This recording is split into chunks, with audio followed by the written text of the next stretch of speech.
जब लड़कियां 25 साल की हो जाती है तो वो 4-5 जगह मुंह मार रही होती है। क्या यह शब्द किसी प्रवचन करता या फिर किसी बाबा से शोभा देता है?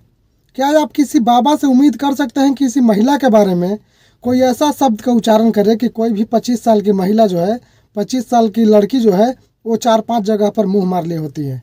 वो कौन सी महिला जो आर्मी के अंदर लेफ्टिनेंट रह चुकी है, वो कहती है कि अगर अनिरुद्धाचार्य मेरे सामने रहे तो मैं उसे बहुत मार मारूंगी? आइए इस बात को समझते हैं, लेकिन उससे पहले हम चाहते हैं कि आप हमसे जुड़िए। आप हमारे चैनल पर अगर पहली बार आए हैं, मेरे वीडियो को अगर आप पहली बार देख रहे हैं तो प्लीज़ ज़रूर से ज़रूर चैनल को सब्सक्राइब कीजिएगा। आपका ऐसा करने से मुझे बहुत हौसला मिलता है, मुझे बहुत ताकत मिलता है। तो अनिरुद्धाचार्य अपने एक कथा में ये कहते हुए पाए जाते हैं कि जब 25 साल की लड़कियां होती हैं तब तक वो 4 जगह मुंह मार ली होती हैं। ऐसा कहते हुए अनिरुद्धाचार्य सोशल मीडिया पर काफ़ी वायरल हो जाते हैं, काफ़ी उनको ट्रोलिंग सहना पड़ता है। हालांकि बाद में अनिरुद्धाचार्य जाकर माफ़ी भी मांग लेते हैं। लेकिन क्या अनिरुद्धाचार्य को ऐसे महिलाओं के बारे में शब्द का उच्चारण करना चाहिए था? क्या भारत का कोई भी नागरिक ऐसा कल्पना कर सकता है कि कोई साधु संत या प्रवचन करता या फिर भारत के कोई भी नागरिक किसी महिला के बारे में ऐसा शब्दों का इस्तेमाल करे?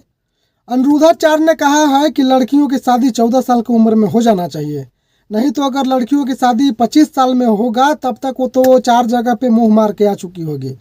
अनिरुद्धाचार्य के ऊपर सवाल ये उठ रहा है, अनिरुद्धाचार्य के ऊपर ये लोग पूछ रहे हैं अनिरुद्धाचार्य से कि आपके घरों में क्या आपकी मामा की बेटी 14 साल में शादी हो जाती है, या आपके फुआ की बेटी की 14 साल में शादी हो जाती है, या फिर आपकी बहन, चाचा की बहन जो भी होगी, क्या आपके घर में लड़कियों की 14 साल में शादी हो जाती है? और क्या आपकी पत्नी जिससे आपकी शादी हुई है, खुशबू तिवारी से, क्या उनका उम्र आपके शादी के समय 14 साल था? और अगर नहीं था तो क्या शादी से पहले आप उनको रखते थे?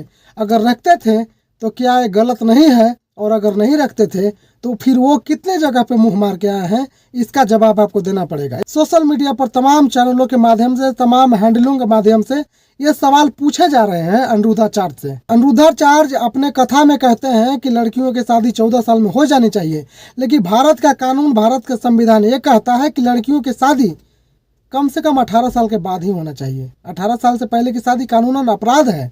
किसी की भी लड़की, हमारी बहन, आपकी बहन, या फिर किसी की भी बहन जो पढ़ाई लिखाई कर रही है, क्या संभव है कि 14 साल में शादी हो जाए? कोई भी लड़की अपना कैरियर बनाने के लिए सोचती है, पढ़ती है, लिखती है तो 20 साल, 22 साल, 24 साल, 25 साल हो जाता है। तो इसका मतलब क्या है कि कोई भी लड़की अगर 25 साल की हो गई तो 4-5 जगह मुँह मरा के आ गई।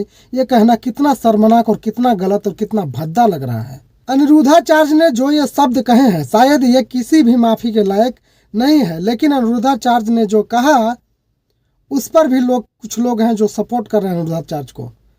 शायद उनके घर में बेटियां नहीं होगी, शायद उनके घर में बहनें नहीं होगी, तभी तो अनिरुद्धाचार्य के ऐसे वक्तव्य पर भी लोग उनको सपोर्ट करने के लिए नजर आ रहे हैं। फिलहाल आपको क्या लगता है? आप जरूर कमेंट करके अपना राय दीजिए और बताइए कि क्या अनिरुद्धाचार्य ने जो कहा वो सही कहा या गलत कहा।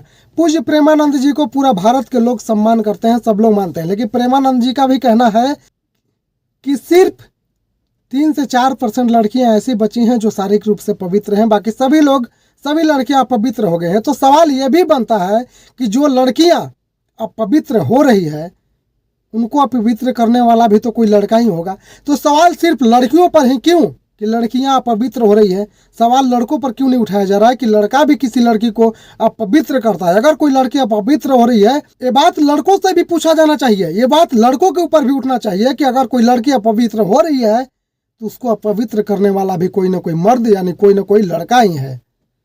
सिर्फ और सिर्फ लड़की को, सिर्फ महिलाओं को ही टारगेट करके, सिर्फ महिलाओं को ही नीचा दिखा के, सिर्फ महिलाओं को ही पवित्र करके, सिर्फ सीता जी सबको चाहिए, लेकिन सीता जी पाने के लिए सबको राम बनना पड़ेगा। ये बात क्यों भूल रहा है समाज के लोग? लोग ये पूछ रहे हैं, लोग ये जानना चाहते हैं कि आखिर इतने बड़े बड़े संत, इतने बड़े बड़े साधु, इतने बड़े बड़े जो समाज में अच्छी भावनाओं को फैलाते हैं, धर्म का प्रचार करते हैं, अगर वो लोग इस तरह से बातें करेंगे तो फिर समाज का क्या होगा, फिर देश का क्या होगा? आप सबको क्या लगता है? क्या प्रेमानंद जी कह रहे हैं, क्या अनिरुद्धाचार्य जी कह रहे हैं, इसमें कितनी सच्चाई है? क्या इनको ये बात बोलना चाहिए था? अगर कोई लड़की अपवित्र हो रही है तो क्या उसको अपवित्र करने में पुरुष अपवित्र नहीं हो रहा है? मशहूर अभिनेत्री दिशा पटानी की बहन जो कि आर्मी में लेफ्टिनेंट रही है, उन्होंने कहा है कि अगर अनिरुद्धाचार्य जैसे साधु हमारे साथ ऐसा वक्तव्य करेंगे, हमारे होते हुए ऐसा बातों को बोलेंगे, तो मैं उनको घसीट घसीट कर मारूंगी। आखिर क्यों नहीं कोई महिला ऐसे बोलेगी? जब किसी महिला के चरित्र पर आप लांछन उठाएंगे तो कोई भी ऐसा बोलेगा। हालांकि अनिरुद्धाचार्य माफ़ी मांग चुके हैं। क्या आपको लगता है कि समाज उनको माफ़ कर देगा, या फिर क्या लगता है कि अनिरुद्धाचार्य के साथ ये धब्बा हमेशा हमेशा के लिए रहेगा? आप लोग कमेंट करके जरूर बताइएगा। वीडियो को देखने के लिए बहुत बहुत धन्यवाद। मैं हूँ प्रकाश, दीजिए इजाज़त, नमस्कार।